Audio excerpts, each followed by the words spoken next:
পান, এটা সেটা আড্ডা দিয়ে বেড়ান। আর আমার ফ্যামিলি আমাকে দেখেই বুঝতে পারতেছে আপনি যেটা চান সেটা হইতে পারে। কিভাবে জানেন? আপনাকে আমার মতো হইতে হবে। আপনি যদি পারেন আপনি আমার মতো হয়ে দেখান। আপনি কি আমার কথাগুলো বুঝতে পারছেন? আশা করে বুঝতে পারছেন। তুমি যদি আমাকে একবার সুযোগ দাও, আমি পরিবর্তন হইতে পারবো। জি, আপনি চেষ্টা করে দেখতে পারেন। তাহলে এখন আসি। আসসালামু আলাইকুম।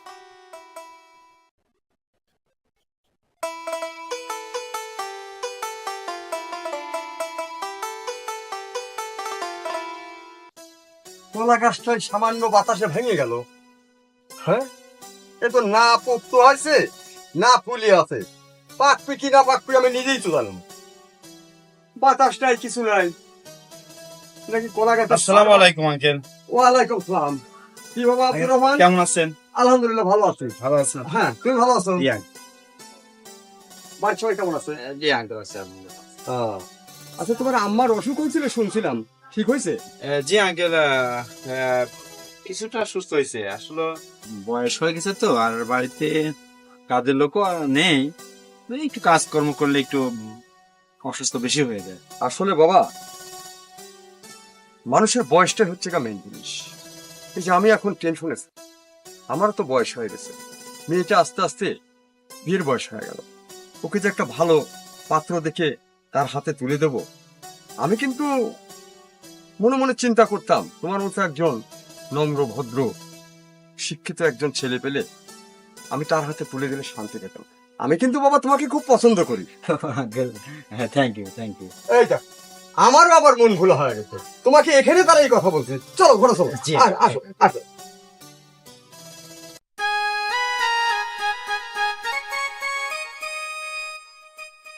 দোস্ত, এত খুশি খুশি লাগতেছে।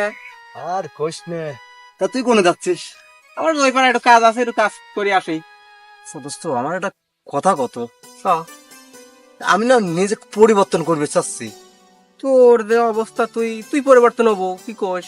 হ্যাঁ, তুই তো তোর মার কথাই শুনিস নি। চাষি সেই তোর ছোটবেলাতে মানুষ করে আসতেছে, আবার তো তার কথা তো শোনা লাগবে, তার কথা তো শুনিস নি। তার পরিবর্তন তুই হবে কিভাবে? সব শুনবো নে। তা পরিবর্তন হতে গেলে কি সবকিছু বাদ দিয়ে দেওয়া লাগবে? অবশ্যই প্রথমে বাদ দেওয়া লাগবে। তুই যার সাথে চলিস মিশিস, তার সাথে মিশা বাদ দেওয়া লাগবে। ওদের একটা কথা আছে না, যে সঙ্গ দোষ অঙ্গ নষ্ট। তোর তো হয়েছিল তাই, ওটা বাদ দে, তাহলে তুই ভালো হয়ে যাবি। ঠিক আছে, সব আজকে তুমি পরিবর্তন হয়ে যাবো। আমি তুই যা। ঠিক আছে, যা। ভালো একটা উপদেশ। ঠিক আছে, যা। আসসালামু আলাইকুম। জি, ওয়ালাইকুম আসসালাম। ভাইয়া কিছু বলবেন? না মানে, আপনি ভালো আছেন? জি, আলহামদুলিল্লাহ ভালো আছি। আসলে একটি কথা জানার খুব ইচ্ছা। জি, অবশ্যই বলুন। আপনি কি জানেন যে আপনার বাবা কেন আপনাদের বাড়িতে আমাকে নিয়ে এসেছে? জি না, জানি না।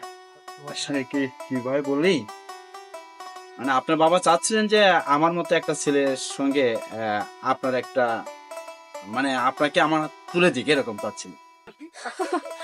আচ্ছা, তো আপনি তো এই কথাটা বলতে লজ্জায় একদম মরে যাইতেছেন। এবার আমাকে বিয়ে করবেন? আচ্ছা ঠিক আছে, ভাবতেছেন যখন ভাবতে থাকে, যদি নসিবে থেকে থাকে ইনশাল্লাহ হোক। আসি, আসসালামু আলাইকুম।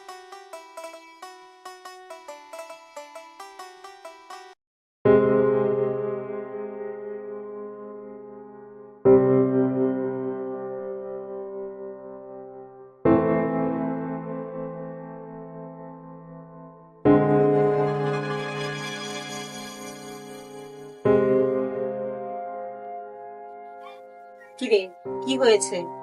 কিছু বলবি? টাকা লাগবে? না মা, টাকা পয়সা লাগবে না। বাবা, খেয়ে দেখি ভূতের মুখে রাম নাম। কি হয়েছে তোর বলতো? না, আসলে মা, আমি অনেক চিন্তা ভাবনা করে দেখছি। এই যে তুমি সারাদিন বাড়িতে এত কাজকর্ম করো, খাটাখাটি করো, একটা কাজও আমিও করি না, কোথাও যাইতে বলে যাই না। মা, আমি আর এভাবে থাকতে পারতেছি না। আমার না মা, খুব ভুল হয়ে গেছে তোমার সাথে সবসময় খারাপ আচরণ করি, খারাপ ব্যবহার করি, তোমার যে কোনো কথাতে আমি রেগে যাই। মা তুমি আমারে মাফ করে দাও না মা। ঠিক আছে না, আমি তো বুঝতে পারছি তুই তোর ভুলটা বুঝতে পারছিস, এটাই আমার জন্য বড় পাওয়া। তুই পরিবর্তন হবি সেটা তো ভালো কথা। আমার সব কাজ কর্ম যদি ভাগাভাগি করে আমরা দুজন করি, আমাদের সংসারে আর কোনো রকম সমস্যা থাকবে না। আমার লক্ষ্মী ছেলে। এটা আমার লক্ষ্মী মা। আচ্ছা মা শোন, ঘরে যাই। তুমি না বলছিলে না বাজারে যাওয়া লাগে, আজকে বড় দেখে মাছ কিনবো মা। আসসালামু আলাইকুম ভাইয়া। ওয়ালাইকুম সালাম। আমি যে আপনাকে মাসুদের বিষয়ে বলছিলাম, হ্যাঁ বলছেন ওনাকে? হ্যাঁ, মাসুদের সাথে আমার কথা হয়েছে, আমি মাসুদের খবরও দিছি। মাসুদ তো এত সময় চলে আসার কথা। ও ওই যে মাসুদ ভাই আসছে। ঠিক আছে, তাহলে আমি গেলাম। ওকে। আসসালামু আলাইকুম। ওয়ালাইকুম আসসালাম। কেমন আছেন আপনি? আপনি কেমন?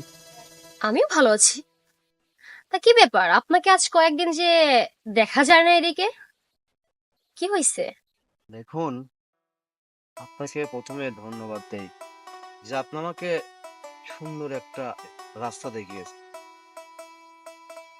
তাই সেই রাস্তায় আমি হাঁটতে গিয়ে যার সন্ধান পেয়েছি, আগের মতো অনুভূতিটা আর কাজ করে না।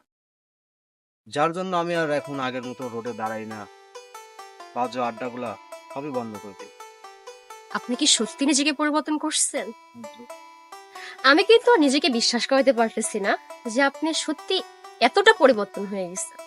তো যাই হোক, যেহেতু নিজেকে এতটা পরিবর্তন করে ফেলছেন বা যেই কারণে করছেন, সেটা কি পূরণ করা যাবে এখন?